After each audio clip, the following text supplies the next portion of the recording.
Tá?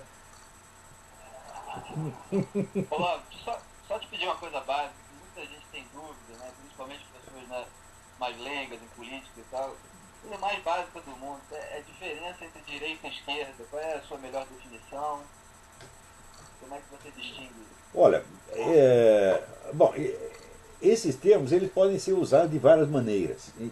Eles, em geral, são usados como símbolos de autodefinição. Quer dizer que são usados por uma corrente política para ter uma identidade.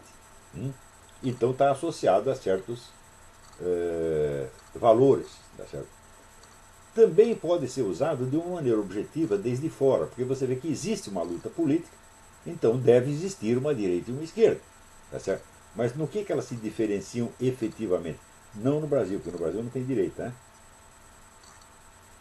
No Brasil só existe direita no campo da opinião, não no campo político. Então, no momento eu não posso dizer que eu sou de direita, eu estou de direita. Né? Quer dizer, porque no momento é necessário defender certas coisas que estão sendo, vamos dizer, escorraçadas da vida pública e elas têm que ter a sua presença lá.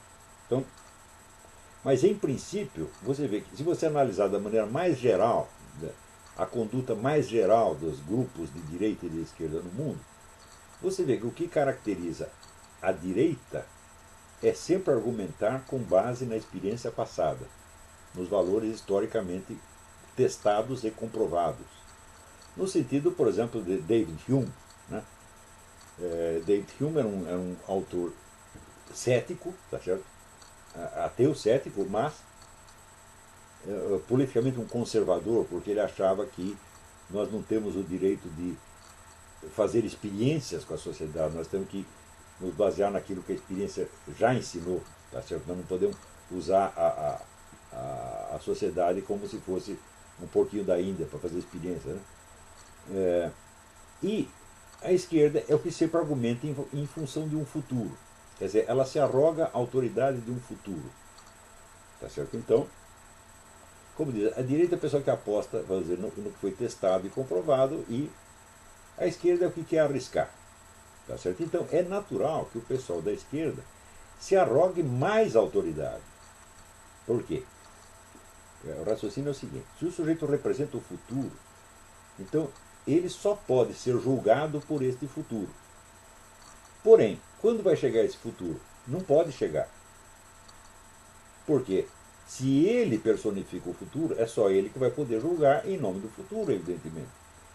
Se o futuro chegasse, então aquela política seria julgada pelos outros, que não compartilham dela. Então será julgado pelas pessoas neutras e adversárias. Isso ele não pode aceitar. Então, a esquerda é o pessoal que se arroga a autoridade do futuro e essa autoridade é, por definição, absoluta. Então é por isso que sempre a política de esquerda termina em genocídio. Sempre. Mais dia, menos dia. Às vezes demora um pouco mais. E às vezes tem gente que não quer, tem gente que é contra, mas a própria dialética interna da política esquerdista, que é a de argumentar em nome da autoridade hipotética do futuro, exige a autoridade absoluta. Agora, se você aceita a autoridade do, do passado, você já está não se arrogando à autoridade do passado, porque você não tem isso aí. Você nunca tem. Você está se submetendo à autoridade do passado. Tá certo? E é por isso que você vai ver quais são os países onde você tem mais liberdade. É um dos países onde a legislação é mais antiga. Inglaterra, Estados Unidos, Suíça. Tá certo? Agora, países que têm muitas revoluções, que mudaram de constituição muitas vezes, tendem à opressão, porque estão entrando dentro do espírito revolucionário. Isso é importante. O espírito revolucionário não é inerente ao ser humano. É uma coisa que surge no século XV, não existia antes, tá certo? Teve um começo e um dia vai ter um fim. Essa mentalidade revolucionária um dia vai acabar, tá certo? Porque ela não é um elemento estrutural da condição humana. Né? Ela surge dentro, vamos dizer, do cristianismo. Ela é uma da, Chesterton dizia que existe, no mundo moderno existem muitas ideias cristãs que se desgarraram do cristianismo e enlouqueceram.